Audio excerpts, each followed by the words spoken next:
नमस्कार सर्वांना. आम्ही धीरज कुमार पाटील, आपला जीवाभावाचा माणूस, एक भारतीय मराठी माणूस, आणि आपण सगळे जाणार आपल्या धीरज कुमार पाटील यूट्यूब चॅनल. तर लक्षात घ्या, जगात, या संपूर्ण जगात वावरताना नक्कीच निष्पाप बनून, प्रामाणिक बनून नक्कीच वागा. पण तेवढंच थोडं अलर्ट मोडमध्ये पण राहा, गरज असते. जसं की म्हणजे काय, जर छोटंसं काहीतरी जर बघितलं तर आपण ऐकलेलं असेल, बघितलं असेल, बोलले असणार कुठेतरी काहीतरी, की कोण कशी किंमत करेल सांगता येत नाही.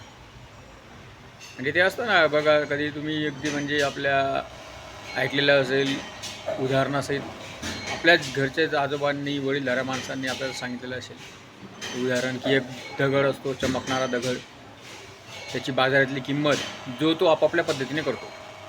जसे की तो दगड वगैरे जो चमकणारा होता, तो जर एखाद्या भाजीपाला वगैरे विक्रेत्याला दिला असेल, तो त्याच्या हिशोबाने किंमत लावेल, की ठीक आहे भाऊ, मी तुला या चमकणाऱ्या दगडाबद्दल माझ्याकडची हे अशी 1 किलो भाजी देईल. तुम्ही एखाद्या व्यक्तीकडे गेलात, त्याचं तुमचं काम करण्यासाठी, तो तुम्हाला ठीक आहे, या मला आता समजत नाही आहे, पण हा दगड तू देतो आहे, तर त्या चमकतो आहे तो दगड, त्याबद्दल मी तू हे काम फ्रीमध्ये करून देईल, त्याचे चार्जेस तुला लावणार नाही. वेगवेगळ्या जो व्यापारी असेल, जो दुकानदार असेल, जो विक्रेता असेल, जो तो त्याच्या परीने तो लावतो. कोणी म्हणेल की ठीक आहे, माझ्याकडे एवढे पैसे घे, तशी तुम्हाला गरज नाही, पण तू देतोय, हा चमकतोय दगड, काहीतरी असेल, घे एवढे पैसे. बरोबर. एखादा सोनारच्या दुकानात तुम्ही गेलो तर तो दगड कदाचित त्याला लक्षात आलं असेल, तर तो म्हणेल की मी तुला काहीतरी या बदल्यात एखादा हार देतो, या बदल्यात कदाचित 1,00,000 1,50,000 असे काहीतरी अमाऊंट देतो, असं सांगू शकेल. तोच दगड तोच आहे. प्रत्येकाची विचारसरणी वेगवेगळी, प्रत्येकाचा व्यवहार वेगवेगळा, प्रत्येकाची बुद्धी वेगवेगळी, त्याच्या पद्धतीने त्याचं नियोजन वेगवेगळं, आणि तो त्या कदाचित तोच जो दगड आहे त्याचा कदाचित खरे मोल जे आहे, तो मोल कदाचित एखादा हिरेरत्न पार्क जो असेल त्याला समजेल, कारण की तो जो चमकणारा दगड होता तो एक अमूल्य असा हिरा असेल होता. त्याने मात्र त्याला सांगितलं की हो, हा असा आहे, ते कदाचित याची किंमत मी तुम्हाला देऊ शकत नाही, एवढी मोठी किंमत आहे. कदाचित तो असाही एखादा व्यक्ती असा भेटेल की अरे बापरे, हा एवढा मोठा चमकणारा लकाकी असलेला जो काही दगड आहे, तुमचा दगड नाही, तो अक्षरशः त्याला असा त्या पद्धतीने हिरे, माणिक, रत्न, जे काही त्याचं नाव असेल त्या पद्धतीने तो या कॅटेगरीतला असा तो हिरा आहे, असं ते रत्न आहे, असं तो सांगेल, आणि याची किंमत अगदी एवढी आहे असंही तो सांगेल.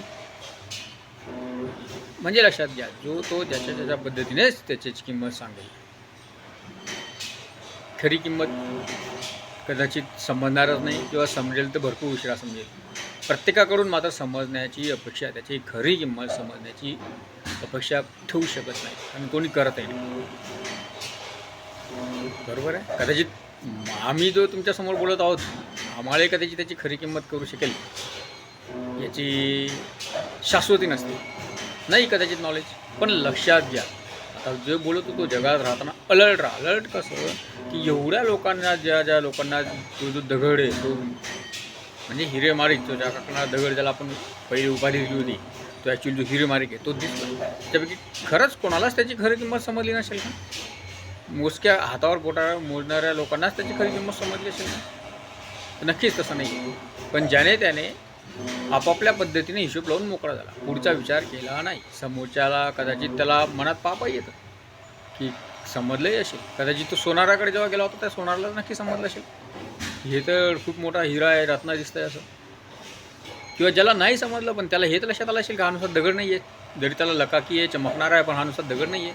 तर त्यांनी असं तरी सांगू शकला असता की अरे यार, हा मला काहीतरी अमूल्य असा ठेवा वाटतो आहे, तर तुम्ही अमुक ठिकाणी जाऊन अमुक जो कोणी त्याचं रत्नपारखी असेल त्याच्याकडे तुम्हाला जावं लागेल, तो तुम्हाला त्याची खरी किंमत सांगू. एवढा शब्द तर बोलू शकत असेल, पण कदाचित तेही बोलत नाही. तर लक्षात घ्या, जगात नक्कीच तुम्ही प्रामाणिकच राहा, निष्पापच राहा, पण अलर्ट मात्र नक्की राहा.